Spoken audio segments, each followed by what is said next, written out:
നമസ്കാരം. Cinema serial താരം Sridevi മുല്ലശ്ശേരിക്കെതിരെ arrest warrant report പുറത്തു വന്നു. വ്യാജ ട്രേഡിംഗ് ആപ്പ് പ്രൊമോട്ട് ചെയ്തതിന്റെ പേരിലാണ് കേസ്. 4 വർഷം മുൻപ് നടി സ്വന്തം സോഷ്യൽ മീഡിയ പേജിൽ പോസ്റ്റ് ചെയ്ത വീഡിയോയാണ് കേസിൽ ആധാരമായി മാറിയത്. നടിയുടെ വീഡിയോ കണ്ട് ട്രേഡിംഗ് ആപ്പിൽ പണം നിക്ഷേപിച്ച യുവാവിന് 1 ലക്ഷത്തിന് മുകളിൽ പണം നഷ്ടപ്പെടുകയായിരുന്നു. 1,03,000 രൂപയാണ് യുവാവിന് നഷ്ടമായത്. 4 വർഷം മുൻപാണ് കേസിനാസ്പദമായ പ്രൊമോഷൻ ദിവ്യ ചെയ്യുന്നത്. വിഷ്ണുവിനോട് അനുബന്ധിച്ച് നടിയുടെ സോഷ്യൽ മീഡിയ പേജുകളിൽ ഈ ട്രേഡിംഗ് ആപ്പിന്റെ വീഡിയോ പ്രത്യക്ഷപ്പെട്ടു.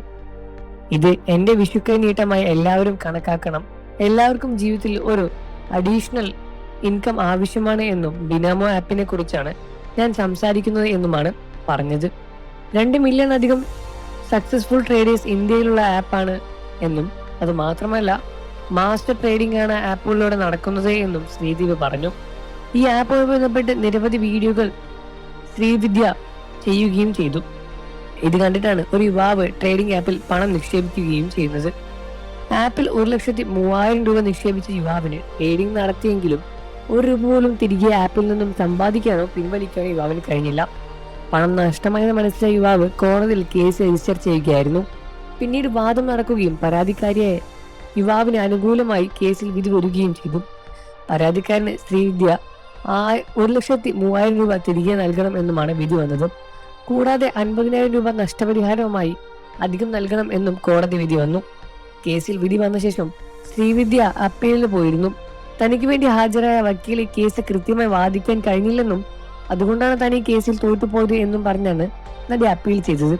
ശ്രീവിദ്യയുടെ കേസ് ഏറ്റെടുക്കുന്ന വക്കീലിന്റെ പേരിലും മറ്റൊരു കേസുണ്ടെന്നാണ് റിപ്പോർട്ടുകളും പുറത്തു വരുന്നത്. അതിന്റെ കാര്യങ്ങൾക്ക് പിന്നാലെയാണ് വക്കീലിന് നടിക്ക് വേണ്ടി കേസ് കൃത്യമായി ഇടപെട്ടില്ല എന്നും റിപ്പോർട്ടുകൾ വന്നത്. മാർച്ചിനുള്ളിൽ പരാതിക്കാരിക്ക് അർഹതപ്പെട്ട തുക ശ്രീവിദ്യ നൽകണമെന്നായിരുന്നു കോടതി വിധിയെങ്കിലും ശ്രീവിദ്യ അനുസരിക്കാൻ തയ്യാറായില്ല.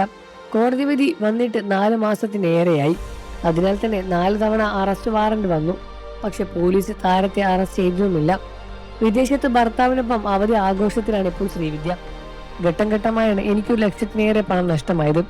ശ്രീവിദ്യ പറയുന്നത് പോലെയൊന്നും ആ ആപ്പിൽ നിന്നും പണം പിൻവലിക്കാൻ കഴിഞ്ഞില്ല എന്നും പലതരം റൂൾസ് അതിനവർ വെച്ചിട്ടുണ്ട് എന്നും അതിനാൽ തന്നെ ശ്രീവിദ്യ പരസ്യത്തിൽ പറഞ്ഞ കാര്യങ്ങൾ തെറ്റാണ് എന്നും അതേപോലെ മോസ്റ്റ് ട്രേഡിംഗ് ആപ്പാണ് എന്ന് പറഞ്ഞ് പറ്റിക്കുന്നു എന്നും വിശ്വസിക്കാൻ പറ്റിക്കുന്ന ആപ്പല്ല എന്നും എല്ലാം തന്നെയാണ് പരാതിക്കാരൻ നൽകിയത്. നിങ്ങൾക്ക് ശ്രീവിദ്യ ഇഷ്ടമാണെന്നൊക്കെ വീഡിയോയ്ക്ക് താഴെ കമന്റ് ചെയ്ത് പറയുക. വാർത്തകളും വിശേഷവും എത്രയും പെട്ടെന്ന് അറിയാൻ നമ്മുടെ വീഡിയോ ഒന്ന് ലൈക്ക് ചെയ്ത് ചാനൽ ഇപ്പോൾ തന്നെ സബ്സ്ക്രൈബ് ചെയ്ത് സപ്പോർട്ട് ചെയ്യണേ ഫ്രണ്ട്സ്.